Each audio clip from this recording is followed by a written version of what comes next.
Kami bersyukur Tuhan untuk penebusan-Mu, untuk keselamatan yang sudah Tuhan berikan melalui kebangkitan-Mu.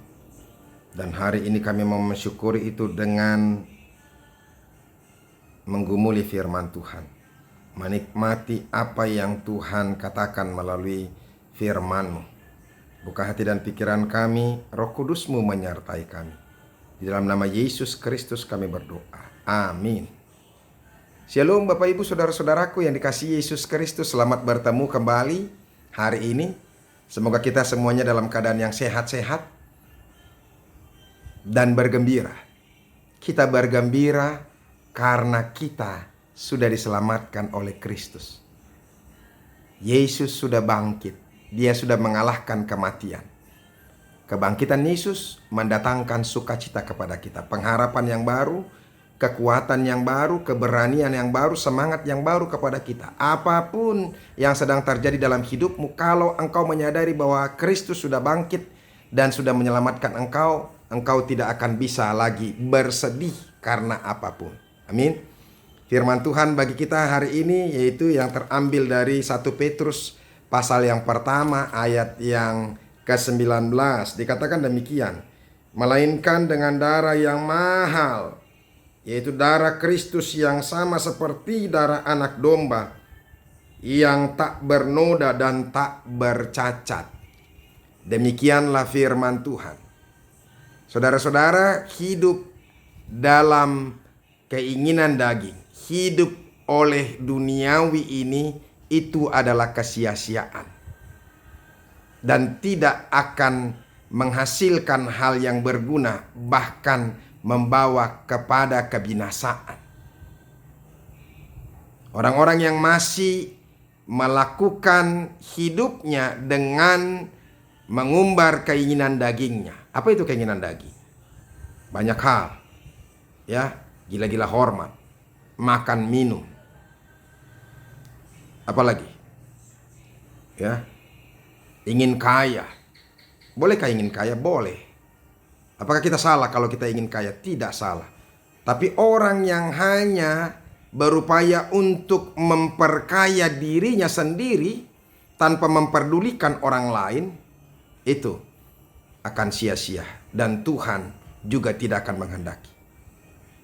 Jadi hal-hal yang duniawi ini, kesombongan, keangkuhan, tidak mau membuka hati kepada orang lain, membenci orang lain, bahkan berupaya untuk menghancurkan hidup orang lain, itu adalah kesia-siaan. Itu adalah keinginan daging yang membawa kita kepada kebinasaan. Nah, sekarang Yesus sudah menebus kita dari hidup kita yang lama, hidup kita yang tinggal di dalam dosa. Dan Dia memberikan keselamatan kepada kita, memberikan hidup yang kekal, yaitu sorga. Masakan kita masih mau lagi diikat oleh keinginan-keinginan daging kita? Masakan kita masih mau lagi menghidupi hidup kita dengan sikap-sikap kita yang lama? Ingat, kita ditebus bukan dengan emas dan perak, bukan dengan materi, bukan dengan uang, bukan dengan hal-hal yang fana. Itu yang dikatakan saudara-saudara dari firman Tuhan. Dan sebelum ayat kita ini, sebab kamu tahu bahwa kamu telah ditebus dari cara hidupmu yang sia-sia, yang kamu warisi dari nenek moyangmu itu, bukan dengan barang yang fana, bukan pula dengan perak atau emas. Bayangkan saudara-saudara, kita sudah ditebus dari hidup kita yang sia-sia itu. Cara hidup yang sia-sia yang kamu warisi dari nenek moyangmu. Apa yang kita warisi dari nenek moyang kita? Yaitu dosa. Dan dosa melahirkan apa? Dosa melahirkan kebencian. Dosa melahirkan kesombongan. Dosa melahirkan keangkuhan. Dosa melahirkan pikiran dan cara yang egois, yang individualis, yang tidak mau membuka hati untuk apa? Penderitaan orang lain, yang tidak mau terbuka untuk apa? Membantu orang lain, yang tertutup tangannya untuk membantu kawan-kawannya atau teman-temannya yang mengalami pergumulan dan penderitaan, dan terlebih yang menutup hatinya dengan kasih. Nah, ini dosa itu yang sudah diwariskan kepada kita dari nenek moyang kita, dan hidup itu adalah sia-sia. Sehingga ketika Yesus menebus kita, maka seluruhnya kita sudah dibebaskan. Dan oleh karena itu saudara-saudara, ya, tapi mari kita lanjutkan. Melainkan firman Tuhan hari ini, melainkan dengan darah yang mahal, yaitu darah Kristus yang sama seperti darah anak domba yang tak bernoda dan tak bercacat. Kita tuh ditebus begitu mahal sekali. Makanya jangan mau lagi tinggal hanya memperhatikan keinginan-keinginan daging. Bapak ibu saudara-saudaraku yang dikasihi Yesus Kristus, kenapa ini disampaikan oleh firman Tuhan buat kita? Karena memang banyak orang yang mau hidup hanya memikirkan diri sendiri, berupaya untuk mengumpulkan untuk dirinya sendiri. Kemudian setelah dia mulai kaya, memiliki segala-galanya, memiliki jabatan, memiliki rumah yang mewah, memiliki mobil yang mewah, dan dia sudah mulai berpikir bahwa dia sudah tidak sama lagi dengan orang lain. Levelnya sudah berbeda dari orang lain. Sehingga dia sudah tidak bisa bersama minum kopi, tidak boleh bersama-sama lagi duduk bersama, sudah tidak boleh lagi bersama-sama ngomong-ngomong bersama-sama, bercengkrama bersama-sama, bersekutu bersama-sama. Semuanya serba dipisahkan oleh klasifikasi daripada materi itu. Buat Tuhan, semuanya itu tidak berguna, hampa. Saya mau katakan kepada kita, kita membutuhkan harta, kita membutuhkan materi, kita membutuhkan uang, kita membutuhkan rumah. Tapi ingat, rumah itu kita pakai juga menjadi berkat. Uang kita itu kita pakai juga untuk menjadi memberkati orang lain. Jabatan kita itu kita pakai juga untuk membantu orang lain.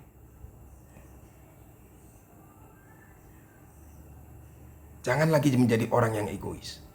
Kristus saja meninggalkan kerajaannya, kemewahannya, kemuliaannya, kesenangannya, kehormatannya.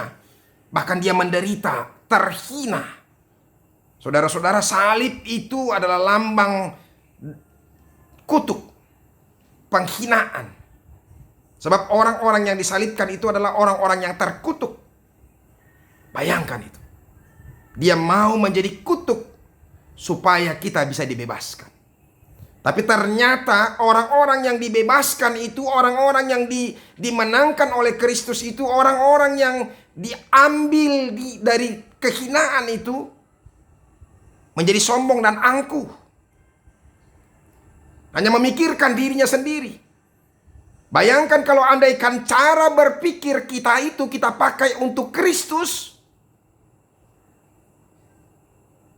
apakah bagian kita? Itu yang dikatakan saudara-saudara untuk kita di ayat 22 itu. Karena kamu telah menyucikan dirimu oleh ketaatan kepada kebenaran, sehingga kamu dapat mengamalkan kasih persaudaraan yang tulus, ikhlas. Hendaklah kamu bersungguh-sungguh saling mengasihi dengan segenap hatimu. Baru dikatakan lagi, ingatlah ini di ayat 24. Sebab semua yang hidup adalah seperti rumput, dan segala kemuliaan seperti bunga rumput. Rumput menjadi kering dan bunga menjadi gugur. Artinya apa? Hidup kita ini cuma sementara. Hai, jangan sombong, jangan angkuh. Hidup kita ini cuma sementara saja. Jabatan kita itu akan berakhir kok. Harta yang kita miliki itu juga akan berakhir. Kita nggak bisa berkuasa untuk itu. Makanya Ayub berkata, makanya dia tidak terlalu bersedih ketika Tuhan mengambil anaknya, diambil harta bendanya, diambil kesehatannya juga diambil. Dia tidak peduli. Bahkan dia puji Tuhan. Dia katakan, aku datang dengan telanjang dan pulang juga dengan telanjang.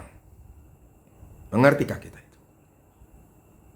Sehingga Ayub sangat-sangat bisa mengasihi orang lain, mencintai orang lain, dan terlebih mencintai Tuhan.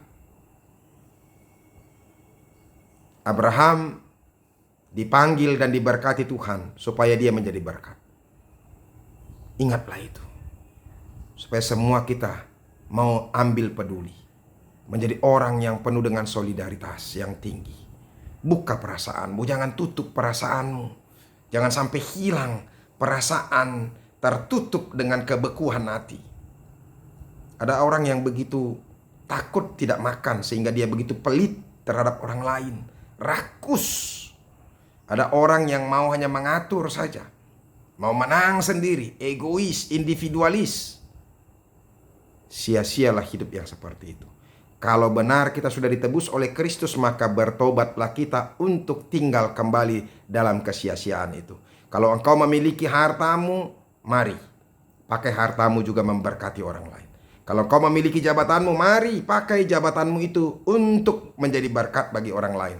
Kalau engkau memiliki kepintaranmu, mari pakai kepintaranmu juga untuk menjadi berkat kepada orang lain. Sehingga hidup kita menjadi berkat. Dan Tuhan tidak akan marah. Alangkah malangnya kita, alangkah marahnya Tuhan kepada kita. Ya, Tuhan saja yang sudah memberikan yang terbaik kepada kita dan bahkan Dia menderita supaya kita diangkat, supaya kita dimuliakan.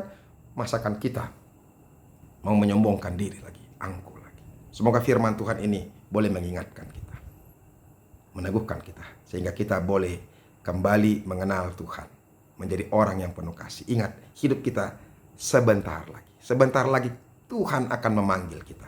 Sebelum segala sesuatunya terlambat dan menjadi sia-sia, jadilah menjadi berkat. Tuhan memberkati kita. Amin, kita berdoa. Terima kasih Tuhan untuk firman-Mu yang boleh kami dengarkan. Berkatilah itu. Jadikan kami menjadi berkat bagi banyak orang. Bagi setiap orang bahkan. Bagi banyak orang yang bisa kami berikan sukacita. Alangkah sukacitanya, alangkah bahagianya kalau kami bisa menjadi kebahagiaan, menjadi sukacita bagi orang lain. Terima kasih kami boleh mendengarkan firman Tuhan. Dalam nama-Mu Yesus kami berdoa dan mengucap syukur. Amin.